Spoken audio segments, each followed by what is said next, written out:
Have you ever looked at your bank account after a lifetime of hard work and wondered why, despite the raises and the titles, that feeling of true financial peace still feels just out of reach? There's a startling statistic making the rounds lately. Nearly 40% of households earning over $300,000 a year report that they are living paycheck to paycheck. On the surface, that sounds impossible. We're taught that there is a magic number, a level of income where stress simply evaporates and security becomes automatic. We assume that the more we earn, the further we move away from the edge. But a recent, deeply insightful report from Goldman Sachs Asset Management suggests otherwise.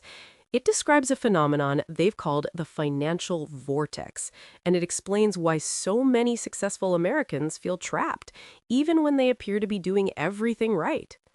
I'm Clara Morgan, and today we're going to step back from the noise. We're going to explore why financial risk doesn't disappear at high income levels. It simply changes shape. We'll look at where the sweet spot of stability actually lies, and most importantly, how you can protect your retirement from being swallowed by this vortex. In a perfect world, retirement planning is a simple linear equation. You earn more, you save more, and eventually you cross a finish line into a comfortable life of leisure. This model relies on a few key assumptions: that your core expenses will stay relatively flat, that your raises will outpace inflation, and that your only real competition for those extra dollars is discretionary spending, the things we want rather than the things we need. In that ideal world, a higher income creates margin. Margin is the gap between what you take in and what goes out. That gap is where your freedom lives. It's the flexibility to pivot if the market drops or if a family member needs help.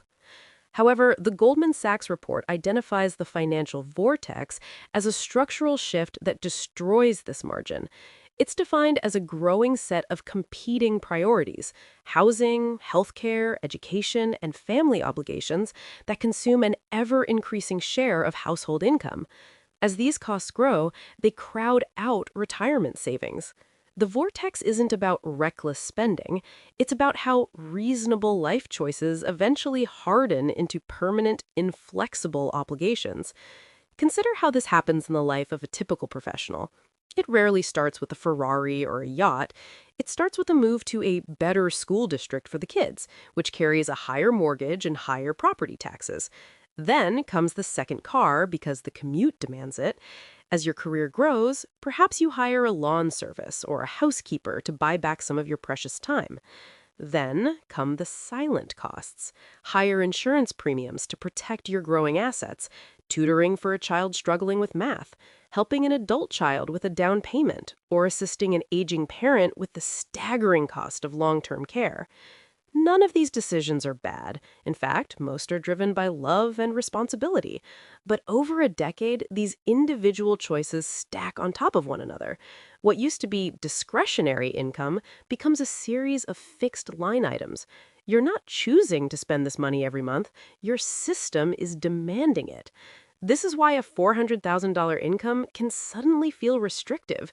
You're not living large, you're simply maintaining the complex infrastructure of the life you've created. If you feel the walls of the vortex closing in, the solution isn't necessarily to earn more, it's to reclaim your flexibility. Here is how. You can systematically evaluate your position. Step 1. Conduct a hard versus soft expense audit. Look at your monthly outgoings. Categorize them not by need versus want, but by fixed versus fluid. A mortgage is fixed. A country club membership is fluid, even if it feels essential. Your goal is to identify how much of your income is legally or structurally committed before you even wake up in the morning. Step 2. Stress test your margin. Ask yourself, if my income dropped by 20% tomorrow, what would break first? If the answer is, I'd have to stop my 401k contributions, you are in the vortex. You need to build a buffer that exists outside of your retirement accounts, accessible liquidity that prevents you from having to jeopardize your future to pay for your present. Step 3. Evaluate lifestyle creep versus commitment creep. Lifestyle creep is buying a nicer bottle of wine. Commitment creep is signing a 3-year lease on a luxury SUV. Focus on unwinding the commitments. It is much easier to buy cheaper wine than it is to break a lease or sell a home in a down market. There is a common misconception that feeling paycheck to paycheck at high incomes is just a matter of first world problems or greed. This judgment often prevents people from seeking help or making changes. We need to reframe this. At lower income levels, the problem is sufficiency, not having enough for basics. At higher levels, the problem is complexity.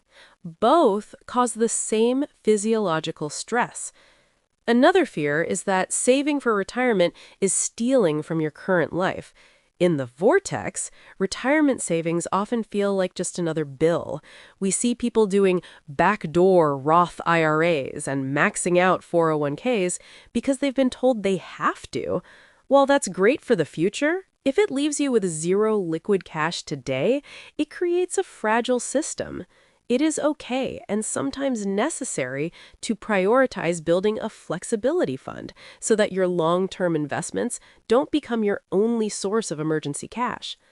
The data reveals a fascinating stability zone.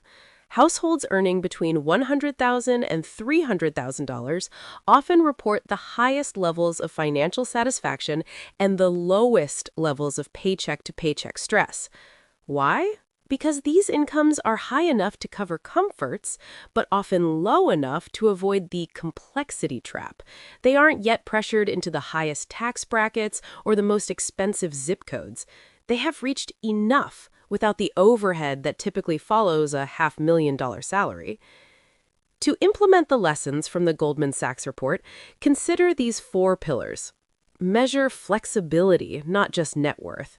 Your net worth is a vanity metric if it's all locked in home equity and retirement accounts you can't touch for 10 years.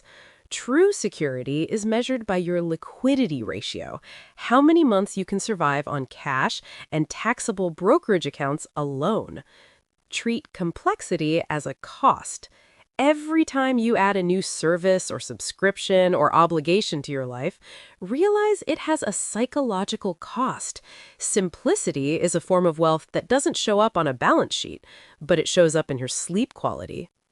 Protect the middle lifestyle. If you are currently in that $150,000 to $250,000 range, be incredibly disciplined. This is your window of maximum opportunity. Use this margin to overfund your liquid buckets before life finds a way to demand that money. Define your enough. We live in a culture designed to make more feel like a requirement. Choosing to keep a 10-year-old car or staying in a modest home despite a promotion isn't settling. It's a strategic move to keep the reins of your own life. Financial success isn't a destination where you suddenly stop worrying. It is a process of maintaining the gap between your income and your obligations. The financial vortex is real, but it isn't inevitable. It is the result of many small, well-intentioned choices that eventually limit our movement. The most powerful tool you have isn't a complex investment strategy or a high-powered career. It is the ability to recognize when you have enough. When you can say, this home is enough, this lifestyle is enough, you stop the vortex from growing. You reclaim your margin, and in that margin, you find your freedom.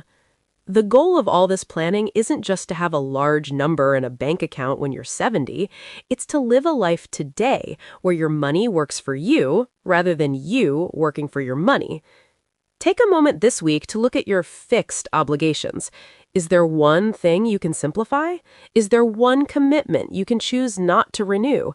I'd love for you to reflect on your own stability zone. Is there a certain income level where you felt the most at peace? And what can you do to get back to that feeling of margin?